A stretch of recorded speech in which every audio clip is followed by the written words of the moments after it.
Hey everyone, welcome back to the Diary of the Landscaper, the podcast created to grow together and bring knowledge and awareness to everybody out there who's struggling and not struggling on the entrepreneurship green industry. Today episode is gonna be about labor force, the most important thing and the most dangerous thing of all in our industry and all of the industries out there. If you don't find the right people with the same passion and your same vision, they will drag you down. They will sink you into the hole. So we have to develop systems, strategies, checklists, knowledge, handbooks, make a Bible for your company to start filtering those things. On this episode, I'm going to be talking about previous mistakes, previous employees, and how I've been overcoming that area and starting again from scratch, because it's a learning process, and every fall I will say it's a learning. So don't be afraid to fall, be afraid not to raise again. So let's just start. On the past 9 years that I've been on business, I've been searching for a long time on how to grow the business and how to be more profitable and how to be better as entrepreneur. Unfortunately, if you just focus on get the job done, you're just gonna get the job done, but you're not gonna grow, you're not gonna be successful, you're not gonna get the wealth or the cash flow that you intend to get. Because being busy doesn't mean making money. You can be busy all year long and not making any money. And that's one of the struggles that we found. And then another thing, when we start, especially most of us, or I would say everybody else, start with from being a labor to be entrepreneur or business owner, and we tend to forget one precious thing: friendship. When you're a boss, you cannot be friends with your employees. For sure, you can, because they're gonna take it wrong. You're gonna take it wrong if you think your employees are your friends. You're gonna misunderstand that, and sometimes they're gonna be lumpy and lazy, for say it, because they think they win you, that we are friends, and you will slip some mistake or two out of the table and not a big issue. So from day one, I encourage you to treat your employees like a human being. That's all. Don't make it. I mean, it's important to give them a place like a family environment, but understanding the difference between being good with being friends and taking the opposite direction, right? Because again, most of us would tend to think that being friends will allow us to do mistakes and not have no repercussions or consequence. Because it's my friend, he's gonna let it go, and that's so wrong, and that's a bad thinking, bad behavior. Yeah, I would say if we're friends, we have to honor our mistakes and get it clear and get it out of the table as soon as possible. But again, most of us make the mistakes. So don't hire to grow your business. Hire to get back your time. That's a big one right there. I used to hire to grow my business. The biggest mistake of my life and my career. Yeah, you grow exponentially. I used to have like probably over 30 people. That's a big growth, because I start from being myself to have 30 people running multiple jobs, multiple crews, let's say. If I break it in crews of 5 people, so there will be like 6 crews, right? And so 6 potential job size. Unfortunately, if you grow that fast and you don't pay attention on your own crew, your own labor force, they're gonna drain your bank account, because they don't care about your money. Most of them, they don't care about the job that they're doing. They just go to work 8 hours to get their paycheck and keep working. So I learned the hard way and make me lose thousands of dollars. And that's why I'm making this video, because today's industry or today's labor force, they don't want to do the extra mile thing anymore. They don't even want to use their brain. A lot of those people, those guys out there, and don't get me wrong, there is good guys out there, but a lot of those, most of them, I would say, because I've been hiring a lot, and most of them, they work on that mentality. Especially if you want to pay the lower, all you're gonna find is those kind of guys that I'm talking about. If you start paying a little bit more, you're gonna start bringing other people. But again, you have to pay attention right away on their behavior. If you pay lower, there's a bunch of people, and you can find a lot of people that wants to work, but sometimes again they don't want to use their brain. They just want to put time and no effort. They just want to make a buck or two, and that's gonna again create a lot of mistakes and a lot of confusion, a lot of laziness, a lot of misbehavior, and your company culture will be on. I mean, there will not be no culture in the company. Everybody is gonna be working against everybody. It was so frustrating getting back to the office or the yard and getting complaints from most of the guys about the other coworker, about the other guy, about this, about that, complaining about the tools. And I used to get the best tool and the most efficient tool as possible from them. But again, since they didn't know how to do the work, they didn't care. I'm gonna give you an example. One day, I brought 3 reciprocator saws to the job site because we were removing a playground, and we were just to cut them to smaller pieces to fit everything in a dump trailer. So I grabbed the boxes, one box each of them, and start handling to the guys. I handle one to one guy. I just turn around to handle the other one, the other reciprocator, a few steps away from that guy. And I was just giving to the other guy when the previous guy, not even 5 minutes, I just turn around and walk to the other direction to give them to another guy, a few steps away. And the other guy start yelling to me, Boss, Patron, the sauce is not working, it's bad. The guy burned the hell out of it. Brand new. He just burned it, the smoke coming away out of it. And I asked myself, why these people is gonna throw $150, $200 to trash just because you don't know how to use the equipment and you don't want to stop to see. I mean, you're gonna feel the heat on your hand using the equipment, so that means you're overheating it. You're gonna feel that, and you should stop and wonder why the equipment is doing that. It's not meant to get hot. No, he kept going until the smoke come out and then burn. And then same thing when you put them to do a task, they don't pay attention. They just do work, thinking they're doing work, but they're not doing anything. They're just doing mistakes, but they're thinking they're working. And when you get there and try to tell them you did wrong, they get offended. Instead of honoring their mistakes and learning from it, they get mad or they get upset because you tell them that, man, it's a big challenge out there. It's frustrating and stressful because you're trying to be as good as possible as a boss, as a business owner, however you want to call it, as a leader. I used to tell them, hey, use tools, make your life easier. If the life is easier for you, it will be easier for me. You grow, I grow, and we all grow together. This is a two-way road. I used to tell them all that. But it seems that I was talking to the tool or to the ground or to a dog. I don't know how to say it. But they didn't listen. They just keep acting.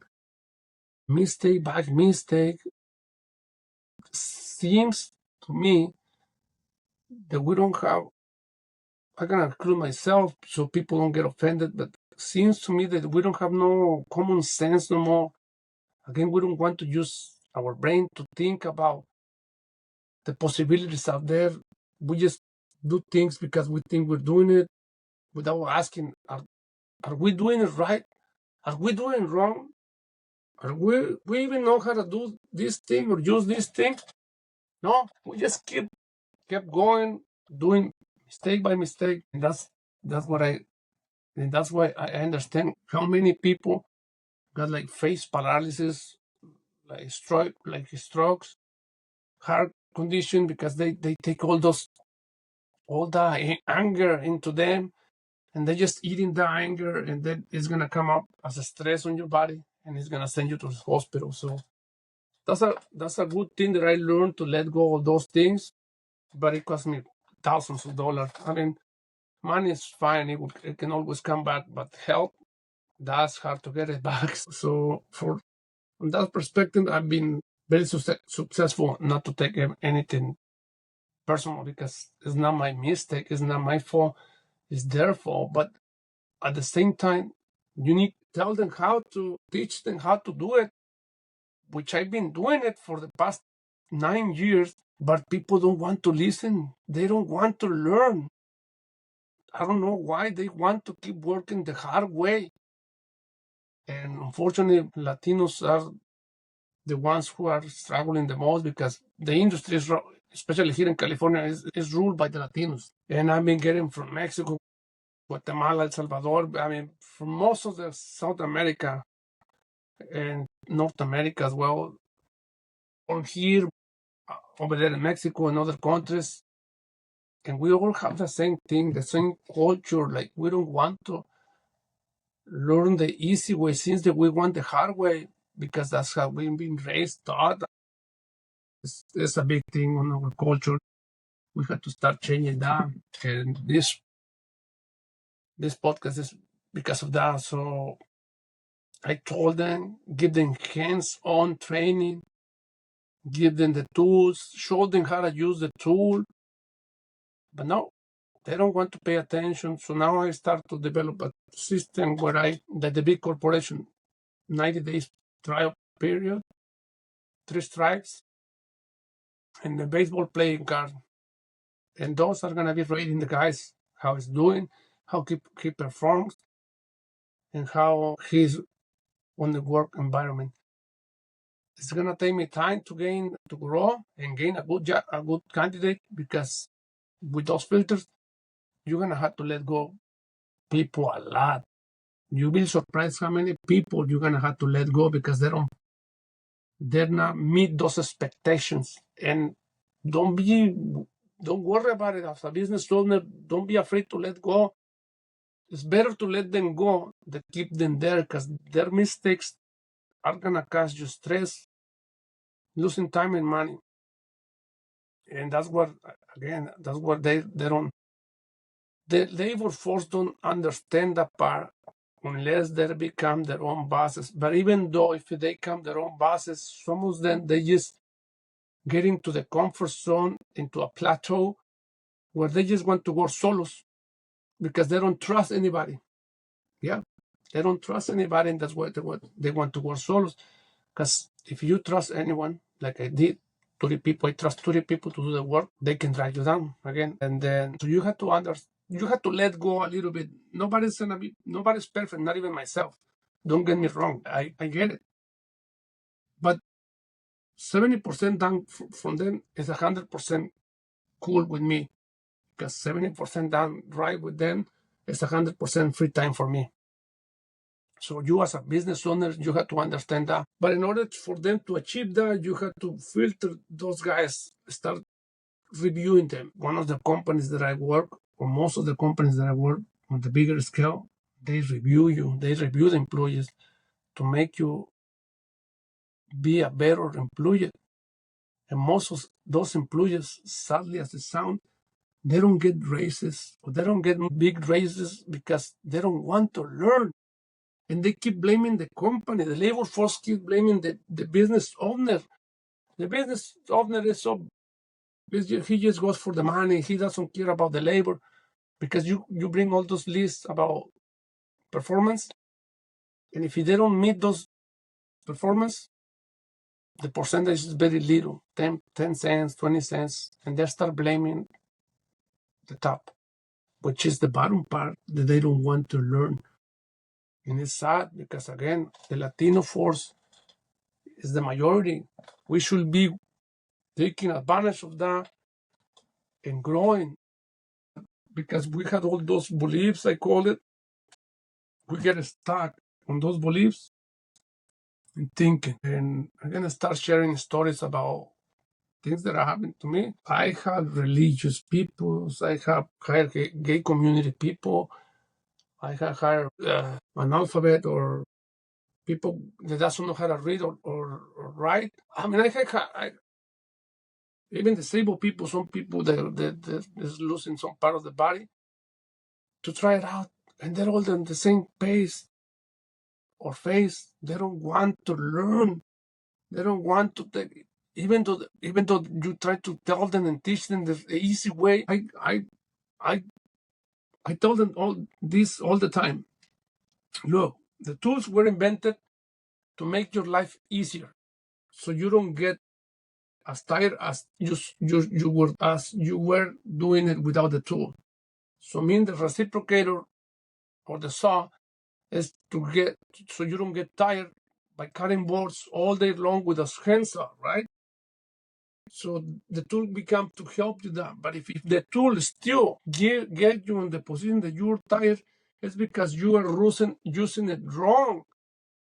And you have to learn how to use it right so you don't get tired. I mean, yes, work is exhausted, it's tiring, but in a short period or amount, if it's exhausting 8 hours long, you are doing it wrong. And I try to tell people that if I've been teaching my guys how to use the shovel, square shovel, round shovel, trenching shovel, because they're all arguing, oh, I know how to do it. I came from Mexico or from this country, whatever. I know how to do it. And I see it and shovel it, and I say, are you sure you know how to do it? Let me show you another trick, and you tell me the difference.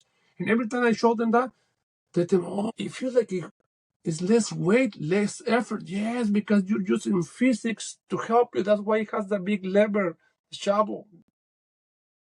But, I mean, even though saying that, they keep going the hard way. And some of them, they take it wrong, offensive, personal. Oh, like this guy is thinking I'm stupid. No, you're not stupid. You just didn't know how to use it. But now learn from it, but they don't want to learn. Another thing, they fight for the company's vehicles. If you're big enough and you buy a new truck and you give it to the hard worker person, but the other guy is way older and have more time on the company, they feel that new truck should be for them, not from the new guy. So I don't know, man. I just don't know why we wired that way. The same thing, religion people, gay people, all people out there, most of them, they don't know how to separate your beliefs from the work side. And they start to bring in those beliefs to the work side, and that's why we enter in conflict. And they do mistakes based on that, because their belief tell them one thing, but the task tell them a different story. But because their belief is telling them this, so they keep doing the way they believe it was right, and they were wrong. And one thing that I've been telling lately, my current 2 employees, because I just have 2 employees as a part-time, basically, because winter is here and there's not much work here in winter. And I told them this: always start with why, how, and where. The Latinos out there that I see, they don't even stop to listen the whole task, like the whole order, when they just go halfway running towards. If you tell, hey, go grab that shovel over there, they just go running towards that shovel without waiting for the rest. Why do you need the shovel for? No, they just go running for the shovel, and they get to the shovel and they come back with the shovel. Hey, I told you to grab that. I was gonna tell you to grab the shovel and start digging over there, but since you ran for it and then you come back, now you have to go back again. So that's one is the point. The other point, you tell them that, and they get mad again or they get frustrated because they're their belief tell them that you are making fun of them or you think they are stupid. Or like we're saying in Spanish, pendejos. It's like that. I mean, it's so sad that they think that we as Latinos tend to take everything personal. No, it's just they trying to tell you. Same thing. I get to the job site, and the first thing I hear, instead of getting the report on the job site, how it's going, if you just encounter any challenging things or things that wasn't planned on your work order, whatever, the first thing they come to me is to tell me that they don't want to work with someone else. They want to work with someone else because the current helper, they get into an argument for stupid things. Because one guy tells them one thing, the other guy tells them, I mean, they don't like to tell them jokes, names, whatever. In Spanish, we call it albursto. They start doing that, but then one guy gets upset when he started it, and now they don't want to work together. So, man, it's so hard to deal with this. But I still believe in there is ways, and there is another route. There's been years, but I'm not losing my head out of it. I gonna find the right person, the right candidate. And it's hard to find it, but they're there. They're hard to find it, but they're there. Another thing that they have is that they claim to have experience. Most of the guys that they call me, they all claim that they have experience. And there's a big flop, a big misunderstanding about experience. A lot of people confuse experience equals the time that you have been working for a trade. As an example, I've been working on the industry, on the landscape industry for the past 20, but I don't have 22 years of experience. It sounds like that, but no. I will say the first 5 to 10 years depends on my brain, how I use it faster, but between 5 to 10 years, that will be learning process. That's not experience, that's the learning. So it's like going to college. Once you graduate, you have the certificate, but you cannot claim you have a certificate because you're going to college. And that's how people think experience works. Oh, I've been working on the landscape industry for 5 years. I have 5 years of experience. And guess what? If the guy that hires you doesn't have experience, but he thinks he has experience too, you're most likely doing it wrong, but you're counting that as experience. And that's why here in the market, Bay Area market, you'll be surprised how many times I go to a job site that it was left behind by the previous guy because they keep saying that stupid bullshit thing about my family member got sick of cancer, or I got sick, I need to leave to Mexico, I need to do this, and they left the job site halfway down. Not even halfway down, but they think they left it halfway down. I've been seeing papers just start laying up with no excavation at all, just putting base rock and a little bit of base rock, 1 inch or 2, compacted, and then the sand, and then the papers on top. They're raising the level. No proper grading, no drainage, anything. The cuts all, oh man, I don't know how they cut it. I guess they cut it with a utility knife. I don't know, but the cuts are bad, and they claim experience. I hired a guy with experience. He came from Oregon or God knows where. I got a big file of screenshots, all the things that he make a novel out of that. And they're gonna tell us the story so people realize how crazy the labor force is out there. And I got many screenshots of people doing that, labors, employees. Man, I don't know and how I find those guys or how they found me. Because they find me, they call me. So this guy called me and told me that he had experience working with landscaping on pavers, hardscape in Oregon. And he sent me a couple photos. I didn't really believe about the photos because again, you can get a photo of internet and screenshot it or save it on your phone, and that will do. But I want to try it, and I called and said, look, and he was asking for $40 per hour or more than that. I told him, no, I cannot give you that much. I think I give him like $30-$35 per hour. The equivalent was like 250 per 8 hours before taxes and everything, right? But it was somewhere there. I'm looking for the pictures, the screenshots, just to show you. Oh, right here. Look, all this file right here, all these photos is from the. All these screenshots are from that guy, and the guy name was don't remember. Ardo, I believe. I don't want to say the name anyways. So he claimed that he have experience. So I hired him and I put him in charge of one of my. At the time, the current employee was paper and turf. And the guys that I have, I was show them or teach them how to do it. They were not the greatest, but they were doing what they were asked. They have a little bit of mistakes, having a hard time putting the sand down, like the sand to smooth it out and level it out with the piping and everything. They were having issues. So I was tired to keep going back to the job site because I wanted to focus on the office work, on getting more jobs and all those things.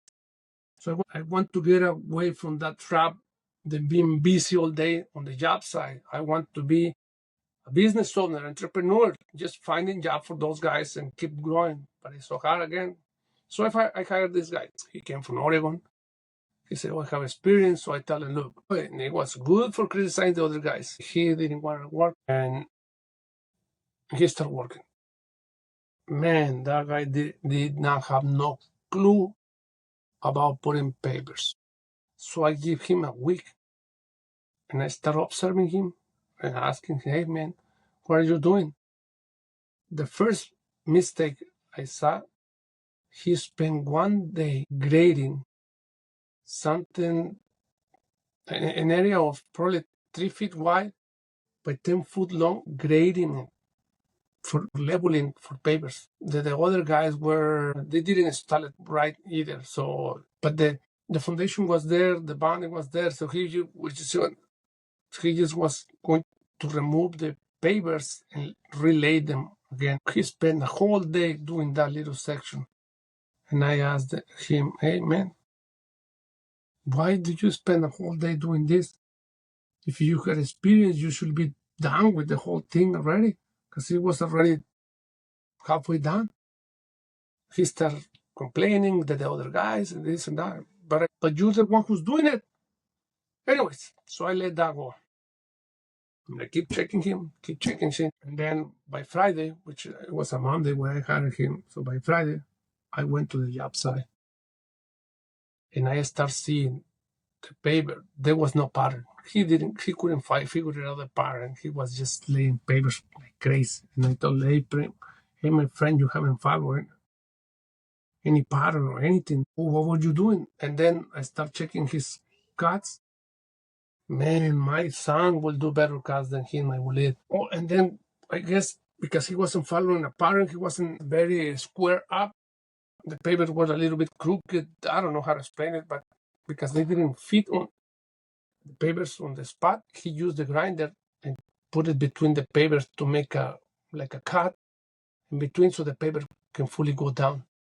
That's the stupidest thing you can ever do to the papers. It's dangerous. It's not professional, and it's gonna look awful. And then the papers have a little lip on the side, so that the sand, the polymeric sand, goes down.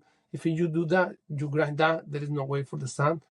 So you should never do that. And he was doing it. A guy with experience doing that. So I told him right there, no, you know what? You're not experienced. You're just wasting my time and my money. You're done. You're fired. And the guy started getting on me. Oh, I know you're a bad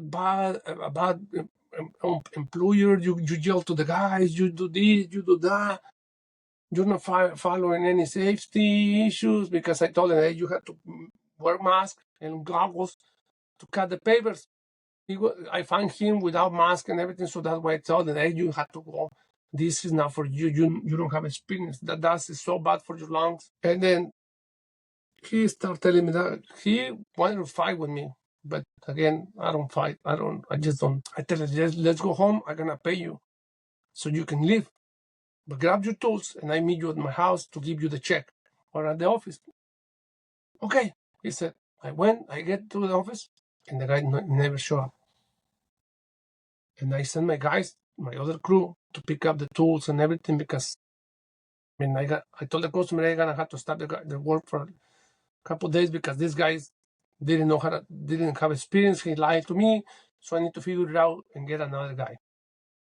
They understand, but you know what the guy did? He told the lady or the customer that the papers were still wrong, that there was no proper label, which was his mistake, but he was blaming my part as well. The part that I did, he was blaming. The part that I did with the other guys, helping them, he was blaming so now and the sad part is the customer believed him. And now the customer want me to stop the work because the job, it was wrong. And he was telling, oh no, when it rains, all the water is going to go to the house. And I told him, no. And I opened the faucet, the hose, and I start wetting everything. Look, the water just drains and goes away from the house. No, but the rain is different. I tell him, look, when it rains, nothing will happen. If it happens, I give them warranty. Anyways, long story short, the lady got upset, so I had to get out of the deal with the guy first. And then he started sending all those messages that I showed you about that I was a bad employee, that I yelled to the guys, that he was going to report me with labor comp. Because I didn't want to pay him. And I told him, I just told you to come to my office so you can pick up the check. And I told him, stop working. You're no longer my employee no more. And he wanted to keep working because he wanted to fix his mistakes. And I told him, no, you're done. I keep saying that.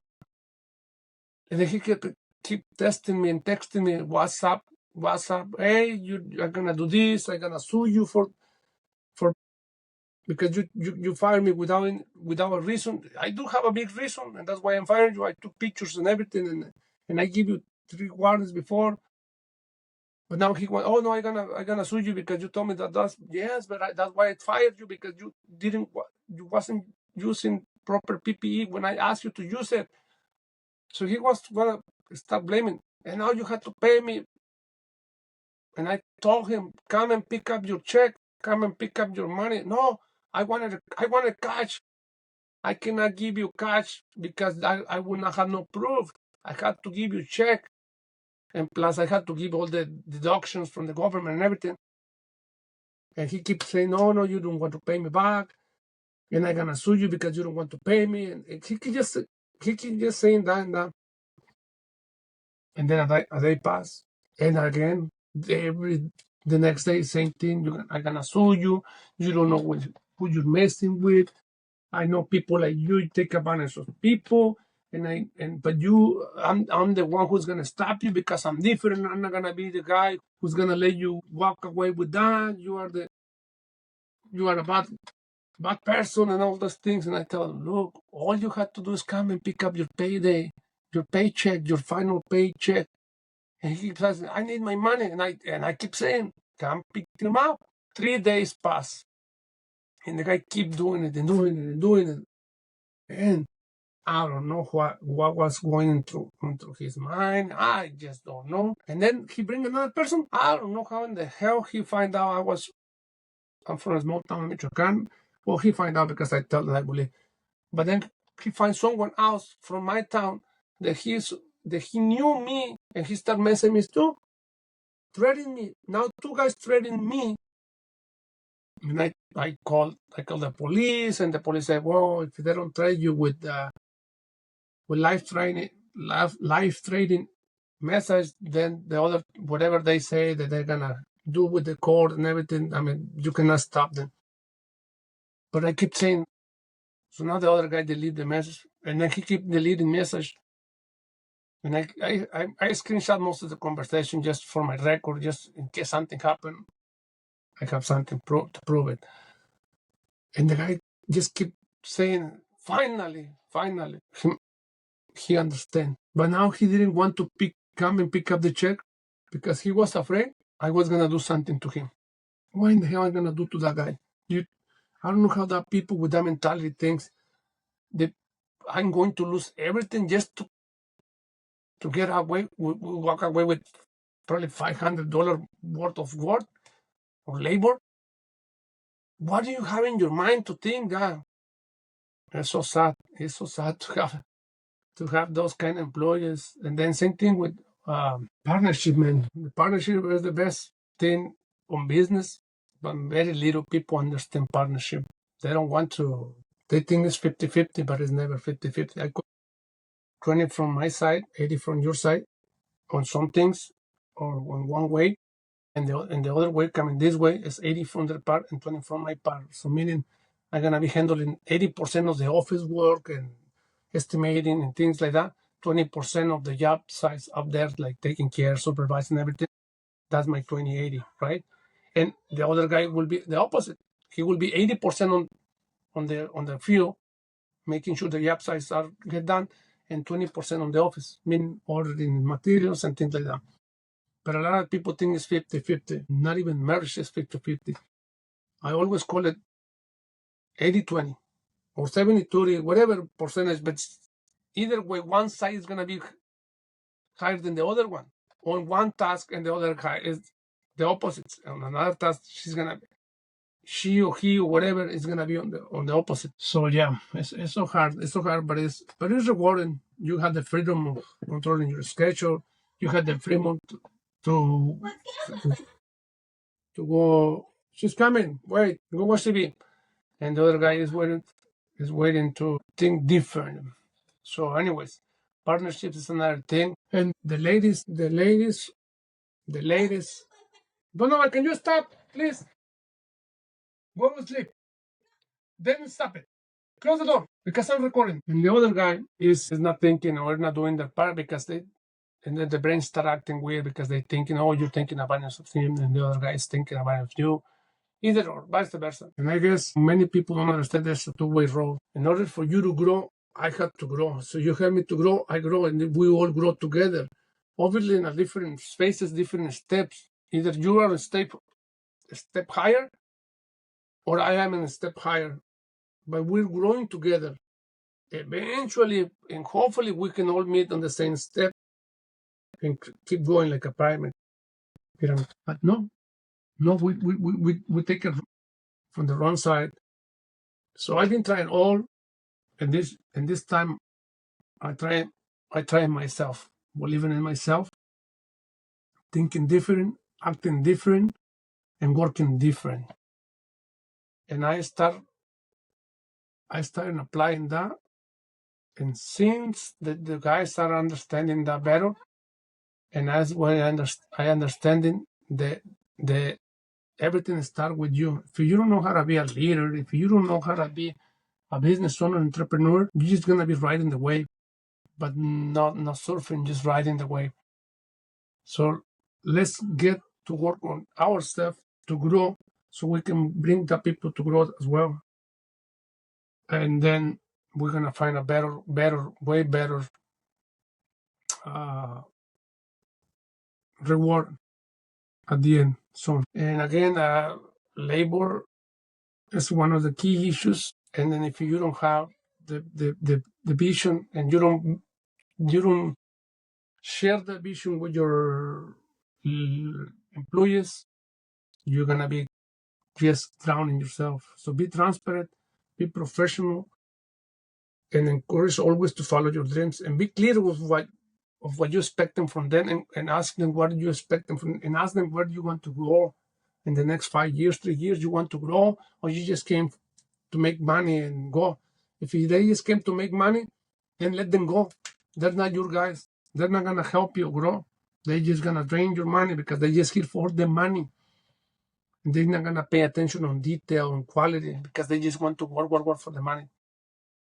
So it's a hard thing to do, but I start doing it, and I've been seeing more reward, more customer retention now than before. So as my advice is, keep growing yourself and make sure you spread that knowledge and that culture to your guys across, up to your customers, and you will get better result, better pay, more profit. And that will take you wherever you want to grow. But it will take you time. Don't think things happen from night to morning. Everything takes time. Don't believe me? Just look. Jeff Bezos, Elon Musk, the eBay guys, Google guys, everywhere. Mark Zuckerberg from Facebook, Apple. They took 40, 20, 30 years to get there. Don't expect you get there in 3 years. And if you don't have a big system, they get there in that period because they start developing those systems. But if you don't get no system, you're just gonna become a slave of your own company, on your own business. So make sure you develop systems and how to pay the guys, how to hire, how to keep the guys, how to let go, and how to be profitable. Because it's all start with that. But the labor is the number one thing we have to pay attention. So I've been reading a lot of books about hiring, about creating a good environment, and I start applying that because if you really read and you don't apply that, then it's pointless. It's like I was telling, if you teach the guys how to do it, but they don't pay attention to you because they just want for the money, so it's pointless. You're just wasting your time, and they're wasting your time, and that's why it's so important to let them go. Let them go. Don't keep them. They're gonna drag you down. And I've been seeing so many companies out there that you're just grinding and saying there's no other way. Yes, there's so many other ways, but we just play dumb that there is no other way. There is a bunch of other ways, other possibilities. I told my guys there's a world of possibilities out there. We just have to look at them from a different perspective. But it's hard because many people, they just want to be in their comfort zone, in a plateau. They don't want to ride the hill because they don't know what is on top. But they also feel afraid of being in the hole when they most likely be in a hole. But they don't see it because they see they're in a plateau. But a plateau is a hole. Huge, but it's a hole. So make sure you hire good candidates, great people. They're there. Hard to find, but they're out there. Please follow for more. Subscribe to our channels, YouTube, Spotify. View us, rate us, make a comment of what you want to see or hear on my podcast. I'm all open to discuss, and I also invite you to share your story on how to be a better business owner, better entrepreneur. I know a lot of us are afraid to talk to the camera, to the microphone, but fear is the number one thing we have to let go or conquer or vencer. Let's get rid of fear. And that's why I created this channel, to make sure fear goes away from me. Because I was afraid to talk to the camera. I was afraid to be criticized. I was afraid to many things, but not anymore. I'm so powerful and so delighted that nothing is impossible. Once you understand that, your lives change. So keep going. The Diary of the Landscaper, the podcast designed for everybody out there on the green industry and beyond to share the knowledge, story, or journey. Follow for more. Thank you for watching and see you next week.